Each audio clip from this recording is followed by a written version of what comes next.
Coucou tout le monde, bienvenue dans cette nouvelle guidance pour les énergies générales de la semaine du 9 au 15 décembre. Donc voilà les cartes qui sont sorties. Comme d'habitude, en écoutant cette guidance, n'oubliez pas que ce sont des énergies générales, donc prenez vraiment seulement ce qui résonne en vous.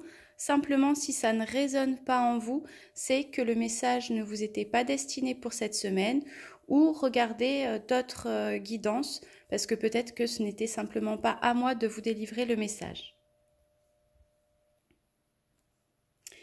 Alors d'abord les cartes qui sont sorties avec les portes de l'âme.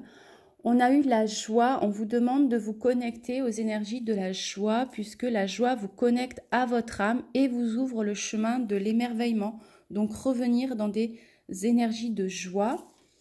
On a eu la carte de la mort et de la renaissance qui vous demande de célébrer la fin de toute chose pour vous préparer au renouveau, d'autant plus que cette semaine, nous sommes dans des énergies justement de nouveaux cycles avec le cycle de la nouvelle lune, de la pleine lune pardon, qui aura lieu le 12 et on est aussi dans un portail du 12-12, donc il y a vraiment des énergies puissantes de renouveau qui vous poussent à entamer un nouveau cycle. On a eu la communication de cœur qui vous demande d'accorder à l'autre une vraie présence, une écoute et vivre toute la richesse de chaque échange.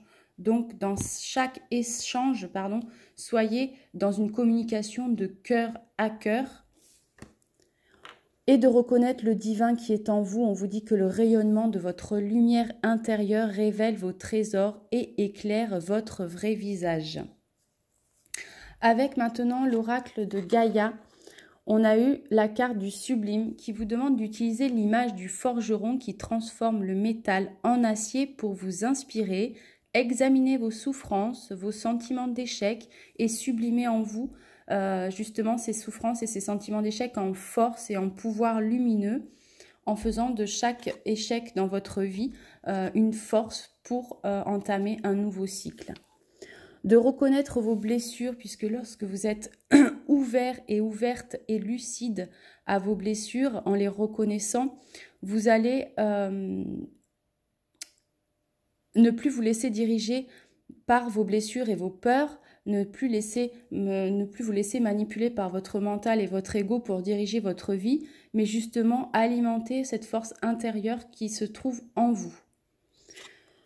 Reconnaître la bonté, être attentive ou attentif et noter à chaque fois qu'un acte de bonté est posé dans le monde ou autour de vous, vous imprégnez votre environnement avec des pensées et des actes bienveillants. Donc là, on rejoint cette carte un peu plus haut de communication avec le cœur et non avec le mental ou l'ego.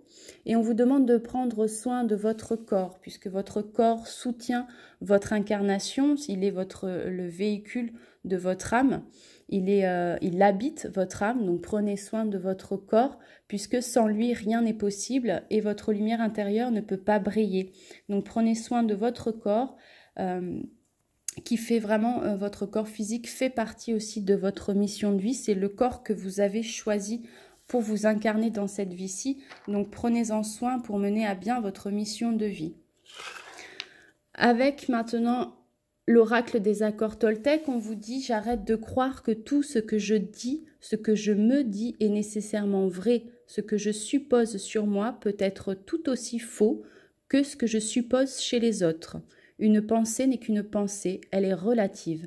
Je peux penser cela de moi alors que mon voisin pense le contraire et donc tout le monde a raison dans son système de croyances. » Donc soyez encore une fois bienveillant avec autrui et dans une communication de cœur.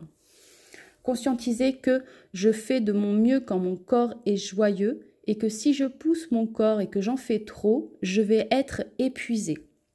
Je pense que ça va parler à certaines personnes que je connais et qui se reconnaîtront. Je vais être épuisé, nerveux ou tendu et mon corps est mon baromètre intérieur qui me fait me demander chaque jour où est-ce que j'en suis aujourd'hui et de quoi suis-je capable pour rester doux avec moi-même. Là encore, on vous demande encore une fois de vraiment prendre soin de votre corps physique. Je n'ai plus besoin d'accuser l'autre de ce que je ne veux pas voir chez moi. Donc là, on vient encore dans cette acceptation des blessures lorsque l'autre vient réveiller notre blessure.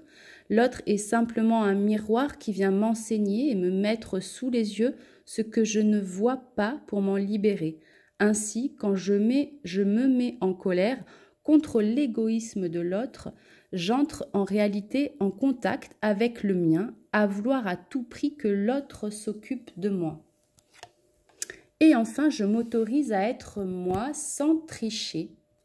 Je me respecte en étant à l'écoute de mes besoins. Je me fixe un pacte avec moi-même, ma santé et mes émotions à l'instant T pour accepter mon corps tel qu'il est. Là, il y a vraiment, on sent dans cette semaine, cette énergie qui vous pousse à vraiment prendre soin de votre corps physique, à être à l'écoute de votre corps et d'en prendre soin parce qu'il abrite vraiment votre âme. Donc, prenez soin de votre corps pour que votre âme ait envie d'y rester. Je vous souhaite donc de très très belles énergies. Je ferai une guidance bien sûr sur les énergies de cette pleine lune et de ce portail. Et en attendant, je vous fais plein de bisous et je vous souhaite beaucoup d'énergie positive.